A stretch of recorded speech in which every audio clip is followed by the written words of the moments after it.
professeur Valérie. Alors, bonjour tout le monde. Donc, l'objet de mon intervention aujourd'hui, c'est la résolution directe par bloc du système linéaire, résultat de la discrétisation des UDP. Donc, pourquoi ce sujet-là? Parce que il y a un problème dans la gestion des matrices qui sont, bien des systèmes donc sont forme généralement de AX égale à B. A est une matrice. Et donc, le plan de mon intervention est le suivant. Donc, on va parler donc, des systèmes et de leur nature, qui sont issus de la discrétisation des équations dérivées partielles, et puis les méthodes directes. Donc, le problème, c'est quoi? C'est que, une UDP, un problème aux limites, il s'agit de problèmes réels, et donc, il y a beaucoup de contraintes. Et normalement, on discrétise, un problème aux limites, ou bien une équation dérivée partielle, par des méthodes numériques. Donc, vous prenez n'importe quelle méthode d'approximation numérique. Là, pour mailler le domaine où vous travaillez ou bien où vous cherchez la solution. Donc, il y a beaucoup de nœuds pour avoir une solution presque exacte ou bien une erreur minimale. Le fait d'avoir pris beaucoup de points, de nœuds, donc ça donne un système qui a une matrice ayant une taille très grande ou bien de très grande dimension. Le deuxième point, le deuxième critère de ces systèmes, ce sont des systèmes qui sont très creux. Et donc, si les matrices sont très creuses, ça veut dire quoi? Il y a beaucoup de zéros. Et donc, on dira qu'une matrice dit très grande si le nombre de coefficients non nuls est supérieur à 10 000. Creuse si le nombre de coefficients non nuls est inférieur à 10% de sa taille. Donc, le fait qu'elle est creuse, donc il y a un problème de gestion, un problème s'il y a des divisions, et donc les algorithmes classiques ne marchent plus. On dira dans le cas contraire que la matrice est pleine. Donc il y a un problème lié à la gestion de ces matrices qui sont énormes, surtout la gestion, le stockage, comment stocker ces matrices-là. Déjà, si on a 30 millions ou plus, donc il y a problème de stockage. Problème de complexité d'algorithme. La complexité, si vous prenez le nombre d'opérations que génère un algorithme, donc là, il y a un problème. Et le produit matrice-matrice qui est coûteux, très coûteux, et qui est très délicat d'un point de vue numérique. Donc, ça donne quoi? Ça donne que les méthodes classiques ne marchent plus, ça ne fonctionne pas, on ne peut pas même les toucher. Et généralement, on a soit un PC, chacun son PC portable, soit donner des calculs à un centre de calcul. Et on n'a pas les possibilités d'envoyer les calculs au centre de calcul à l'étranger. Et donc là, la solution c'est quoi? Adapter ce que vous avez sur votre PC, adapter l'algorithme que vous avez. Votre algorithme marche à une dimension, je ne sais pas, 50 ou bien 30, 50, voire 100, alors que votre matrice est d'ordre 10 000 ou bien 1 million. Et donc là, vous ne pouvez pas. La seule possibilité, c'est comment adapter votre machine et l'algorithme que vous voulez utiliser. Ici, je prends la résolution directe, donc les méthodes directes. Et donc, il faut adapter. Comment peut-on adapter les méthodes directes que vous avez déjà vues, Gauss et la compagnie, à un PC normal, à une dimension petite, pour résoudre un problème ayant une dimension très, très grande. Et donc, c'est l'objet de cette intervention. Donc, on prend par exemple, l'issue, la solution, c'est raisonner par bloc. Et donc, on considère une matrice A qu'on décompose en 4 sous-matrices qu'on appelle blocs. Donc, là, on a la dimension, si on a une dimension n, donc ça va être divisé par 4.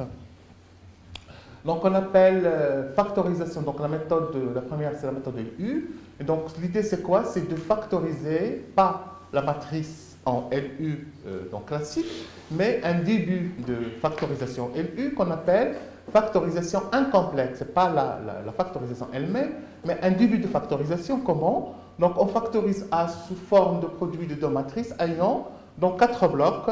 Un bloc, donc la matrice L, L1, L1, L2, 0i. Les autres blocs, donc c'est dans la forme U, L. Et le reste, donc on ne peut pas factoriser, on le met dans un bloc qu'on appelle complément de Schur. Donc c'est la méthode de complément de Schur. Donc ce qui fait l'idée, c'est quoi? C'est faire le travail qu'on sait faire sur la dimension qu'on peut, et le reste, on le met dans un complément de Schur. Et donc ça donne une première factorisation, mais pas la vraie factorisation LU. Donc on l'appelle factorisation incomplète parce qu'elle n'est pas encore finie. Et donc cette idée-là, c'est l'idée génératrice pour tous les autres algorithmes, pour les méthodes directes. Donc on a un lemme, donc pour que la matrice admette une factorisation, il faut bien au moins que le premier bloc, être factorisé ou bien peut être factorisé sous forme LU. Et donc on a la démonstration, elle est simple ici. Donc, la démonstration donc, par identification. Donc, on a le complément de Schur, ou bien le reste de la factorisation incomplète, c'est le bloc de 2 moins la multiplication des deux blocs L de 1 et E1, 2. Et donc, c'est ce qu'on appelle le complément de Schur. Hein. C'est le reste qu'on ne sait pas faire, on le laisse, on le fait après. Alors, théorème, donc la matrice A admet une factorisation LU. Bon, si le bloc A1 est lui-même factorisable, et donc on aura le complément de Schur qu'on avait calculé. Là, il est en fonction des 4 blocs. Et on a la factorisation qu'on appelle factorisation partielle maintenant. On a les 3 blocs sous forme de L et les 3 blocs upper ou bien triangulaire supérieur qui sont sous forme de U. Donc, à partir de là, donc on a la démonstration aussi, c'est un peu le calcul, on a le bloc A22 qui est en fonction du complément de Schur. Donc, ceci, ça veut dire quoi?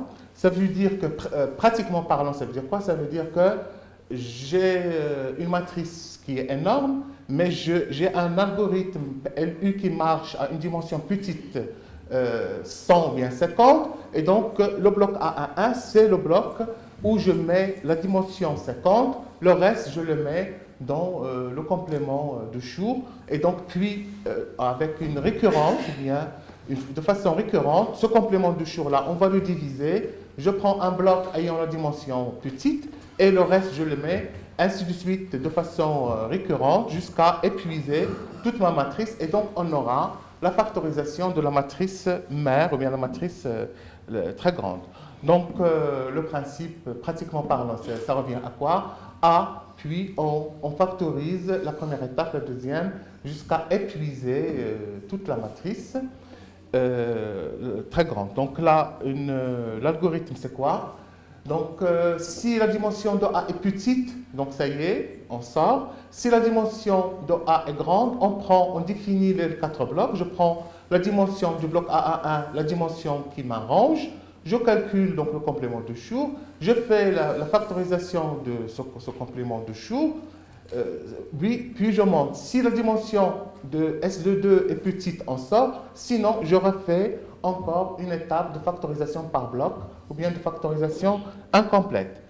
Donc ceci, bon, pour le voir un peu sur une petite taille 5,5, donc on a la matrice de cette forme-là. On prend le premier bloc A1, on le traite, donc, et on aura le reste, le complément de Schur, c'est tout ce qui est en le S. Et donc, on a un petit bloc, un bloc ligne, un bloc donc, colonne. Puis, on refait la même chose qu'on a fait dans le bloc 1 au bloc S. Donc, on factorise au CS par la méthode de la factorisation incomplète. Et donc, on aura un nouveau bloc U et un autre bloc colonne, bloc ligne, et le reste, c'est dans le S, le complément de Schur, maintenant, c'est le deuxième. Puis, le complément de Schur, le S, il est de taille très grande encore, donc on continue. Si le S est de taille petite, on sort. Là, il est encore très grand.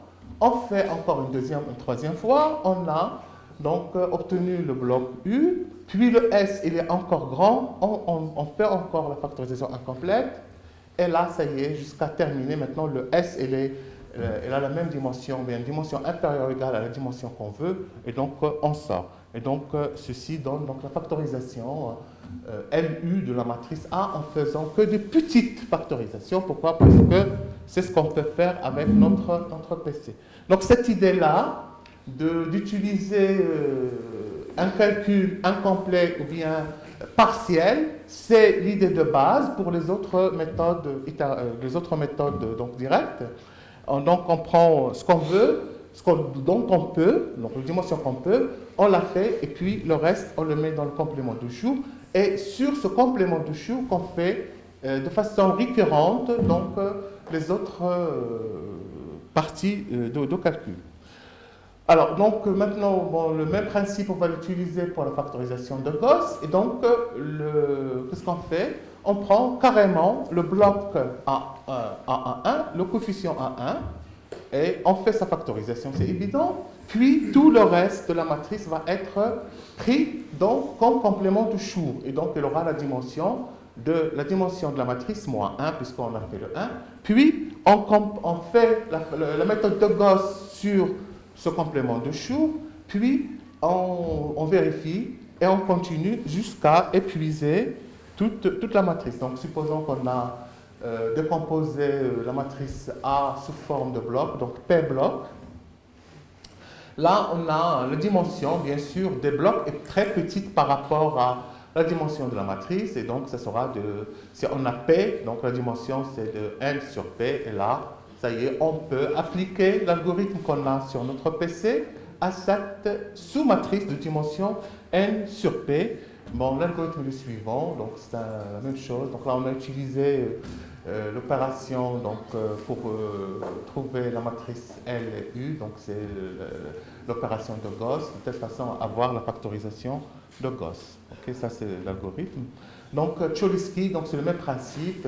La factorisation donc, de Cholesky factorise une matrice asymétrique définie positive, donc ça pour les étudiants de master, et donc elle se factorise sous forme de L fois sa transposée. Le même principe, on décompose et le reste qu'on ne peut pas faire, on le met dans le complément de Choux et puis récursivement, de façon récurrente, on fait des étapes sur le complément de Choux de telle façon à avoir donc la fameuse matrice L de la factorisation de Cholesky. Et donc là,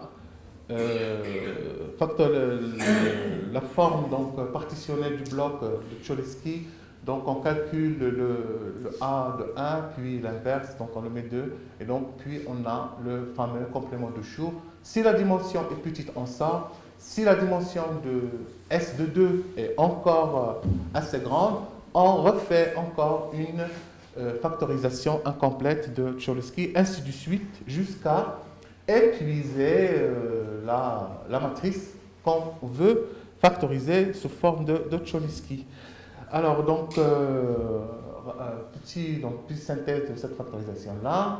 On choisit le bloc A1. Comment on l'a choisi? Je le répète, c'est la dimension petite qu'on peut faire et où notre algorithme marche très bien. Donc, c'est ça la dimension de A11. Et puis, on forme les L11 et les autres. On calcule le complément de Choux.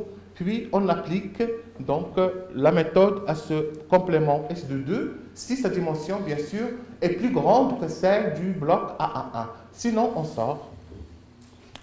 Donc là, une petite comparaison entre les trois méthodes. Là, on voit très bien que, bon, donc, il y a une grande différence entre les trois méthodes, tout simplement si liée à donc, la dimension de la matrice qui se répète. Donc, la différence entre L et U et Cholesky, là, on a une seule matrice, alors que l'autre, on a deux matrices.